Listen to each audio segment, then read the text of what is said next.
Hello दोस्तों, आशा करता हूं कि आप सभी स्वस्थ होंगे, मस्त होंगे और व्यस्त होंगे। चलिए आज हम चर्चा करते हैं डीएलएड उत्तर प्रदेश के चतुर्थ सेमेस्टर सामाजिक अध्ययन विषय से। शीर्षक रहेगा जनगणना पार्ट 2। दोस्तों, जनगणना पार्ट 1 हम बना चुके हैं और आज हम चर्चा करेंगे जनगणना पार्ट 2। प्रस्तुतकर्ता अशोक कुमार। साथियों, इमेज जो आप देख रहे हैं समझ में आ रहा होगा, लोगों की काउंटिंग गणना करना ही जनगणना है। दूसरी इमेज में आप देख रहे हैं कि एक शिक्षिका है, वो घर घर जाकर के आंकड़े एकत्रित कर रही है। विस्तृत रूप से चर्चा करते हैं। पार्ट 1 में हम कर चुके हैं, जनगणना का परिचय के बारे में हम बता चुके हैं। दूसरा, जनगणना संबंधी शब्दावली के बारे में हम चर्चा कर चुके हैं और आज की वीडियो में पार्ट 2 में हम लेंगे नगरीय क्षेत्र और भारत में जनसंख्या वृद्धि दर। और साथियों, पार्ट 3 में हम लेंगे भारत की जनगणना 2011 और दशकीय वृद्धि दर। चलिए हम शुरू करते हैं। पार्ट 2, नगरीय क्षेत्र। जनगणना 2001 के अनुसार ऐसे सभी स्थान जहां नगर पालिका, नगर निगम, छावनी बोर्ड या अधिसूचित नगर क्षेत्र समिति आदि शामिल हो, नगरीय क्षेत्र के अंतर्गत आते हैं, जो निम्नलिखित सभी 3 शर्तों को एक साथ पूरा करते हो। साथियों, इस वीडियो में हम बताना चाह रहे हैं, जो कि जनगणना पार्ट 2 के अंतर्गत है, कि नगर क्षेत्र क्या होता है। कि जनगणना 2001 के अनुसार ऐसे सभी स्थान जहां नगर पालिका, नगर निगम, छावनी बोर्ड, अधिसूचित नगर क्षेत्र समिति आदि शामिल हो, वह नगरीय क्षेत्र के अंतर्गत आते हैं। और उनकी क्या विशेषताएं हैं, किन किन को हम नगरीय क्षेत्र के अंतर्गत ला सकते हैं, वो हम देखते हैं। क्या क्या होना चाहिए कि जो न्यूनतम जनसंख्या है वो कितनी हो, 5000 हो। दूसरा है, उस नगर में कार्यशील पुरुषों का न्यूनतम 75% गैर कृषि कार्यों में संलग्न होने चाहिए, तभी उनको हम नगरीय क्षेत्र के अंतर्गत रखेंगे। तीसरा बिंदु है कि जो जनसंख्या घनत्व है वो कम से कम 400 प्रति वर्ग किलोमीटर होना चाहिए, तभी वो नगरीय क्षेत्र के अंतर्गत आता है। तो ये छोटा सा बिंदु था, नगरीय क्षेत्र हम किसको कहेंगे। तो ये 3 मुख्य बिंदुओं पे हमने चर्चा की जो नगरीय क्षेत्र के अंतर्गत आती है। आगे हम चलते हैं।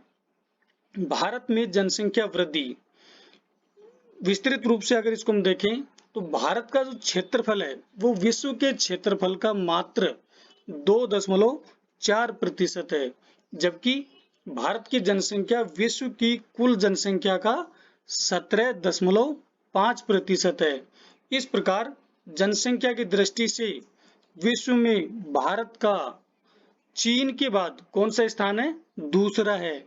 और भारत में जनसंख्या वृद्धि को 4 भागों में विभाजित किया गया है। 4 भाग कौन कौन से हैं, देखते हैं हम। नंबर 1, स्थिर जनसंख्या की अवधि।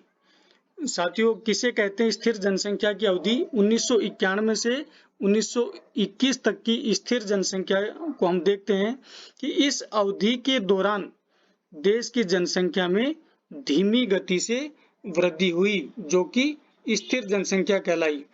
इस अवधि में मृत्यु दर थी वो जो बहुत ज्यादा थी, और जिसके लिए महामारी, दुर्भिक्ष एवं खाद्य पदार्थों का अभाव उत्तरदायी था, जिसकी वजह से जो जन्म दर थी वो ज्यादा हुई। अतः जन्म दर एवं मृत्यु दर का अंतर कम होने से प्राकृतिक वृद्धि दर न्यून थी, अर्थात देश की जनसंख्या में धीमी गति से वृद्धि हुई। तो इसको बोला जाता है स्थिर जनसंख्या की अवधि, जो कि 1991 से 1921 तक रही। दूसरा बिंदु पे हम बात करते हैं, धीमी गति से बढ़ती जनसंख्या। ये 1921 से 1951 तक का समय रहा, जिसमें जो जनसंख्या थी वो बढ़ी, लेकिन धीमी गति से बढ़ी। 1921 के पश्चात मृत्यु दर को नियंत्रित कर लिया गया। फलतः देश की जनसंख्या लगभग स्थिर दर से उत्तरोत्तर बढ़ती रही। साथ ही इसमें हम बताना चाहेंगे कि जो 1921 के पश्चात जो मृत्यु दर है वो उच्च हो गई, और उसके लिए उत्तरदायी कारक रहे अकाल, महामारी पर नियंत्रण प्रारंभ हो गया था। कृषि अर्थव्यवस्था में क्रमागत विकास, स्वास्थ्य एवं चिकित्सा सुविधाओं में महत्वपूर्ण वृद्धि से मृत्यु दर को नियंत्रित किया गया। फलतः देश की जो जनसंख्या थी वो लगभग स्थिर दर से उत्तरोत्तर बढ़ती रही, यानी धीमी गति से बढ़ती रही। तीसरे बिंदु को अगर हम लें तो इसमें हम बताना चाहेंगे तीव्र वृद्धिमान जनसंख्या, और जिसका समय रहा 1951 से लेकर 1981 तक। इसमें बताना चाह रहे हैं कि जो 1981 में जनसंख्या बढ़कर 68.33 करोड़ हो गई, 51 में कम थी और 81 में बढ़कर के 68.33 करोड़ हो गई। फलस्वरूप जनसंख्या में अत्यधिक तेजी से वृद्धि हुई, अचानक उछाल आया जनसंख्या में, और यह जनसंख्या विस्फोटक अवस्था में पहुंच गई। 1951 से भारत की जनसंख्या थी वो 36.10 करोड़ थी, और जो 1981 में बढ़कर कितनी बताई हमने, 68.33 करोड़ हो गई। एकदम से उछाल आया। ऐसी अप्रत्याशित वृद्धि का मुख्य कारण विकास कार्य था।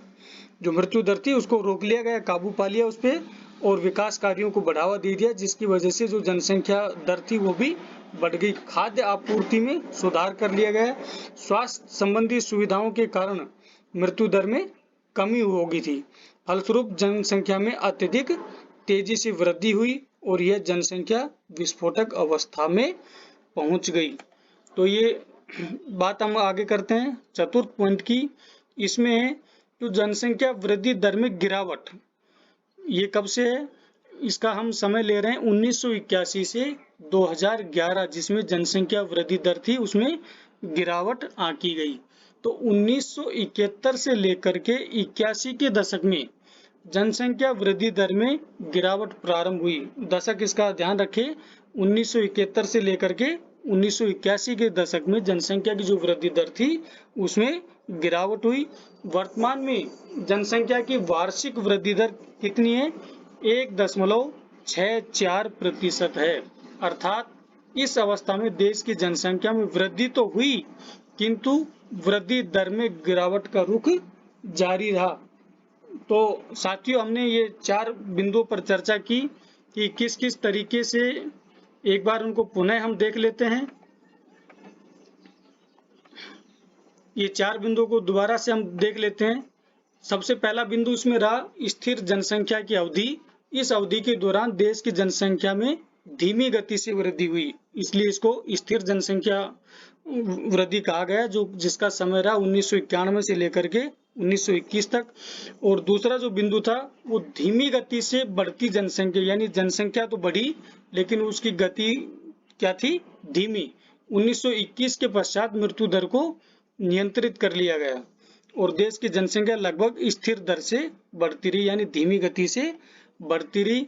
और तीसरे बिंदु पर दोबारा से हम अगर बात करें तीव्र वृद्धिमान जनसंख्या, इसमें समय हम ले रहे हैं 1951 से 81 तक का, जिसमें जनसंख्या में तेज गति से वृद्धि हुई। और उसका कारण क्या था कि जो तीसरा बिंदु हमने पढ़ा है और उसमें हमने चर्चा भी की है कि स्वास्थ्य सेवाओं में हमने वृद्धि कर दी और मृत्यु दर को कम कर लिया था यहाँ तक पहुँचते पहुँचते। इसलिए इस दशक में जो जनसंख्या की वृद्धि थी वो ज्यादा आंकी गई। और चतुर्थ पॉइंट में हम बात करते हैं कि जनसंख्या वृद्धि दर में गिरावट आई है। 1981 से 2011 तक के आंकड़े के अंतर्गत हम देखें तो इस दशक में जनसंख्या वृद्धि दर में गिरावट प्रारंभ हुई है और वर्तमान में जनसंख्या की वार्षिक वृद्धि दर की अगर बात करें तो 1.64% है। अर्थात इस अवस्था में देश की जनसंख्या में वृद्धि तो हुई किंतु वृद्धि दर में गिरावट का रुख जारी रहा। तो धन्यवाद साथियों। इस प्रकार से जनगणना के पार्ट 2 यानी पार्ट द्वितीय को हमने समझा, लेकिन जनगणना बिंदु में अभी समझने के लिए बहुत कुछ है। इसके लिए हम तीसरे पार्ट पर हम बात करेंगे, विस्तृत रूप से इसको समझाने का प्रयास करेंगे। तब तक के लिए धन्यवाद। निश्चित रूप से आप पार्ट 3 को देखें और फिर अंत में प्रथम, द्वितीय और तृतीय तीनों पार्ट को एक साथ देखें तो जनगणना का जो शीर्षक हो निश्चित रूप से आपको समझ में आएगा। पुनः सभी को धन्यवाद।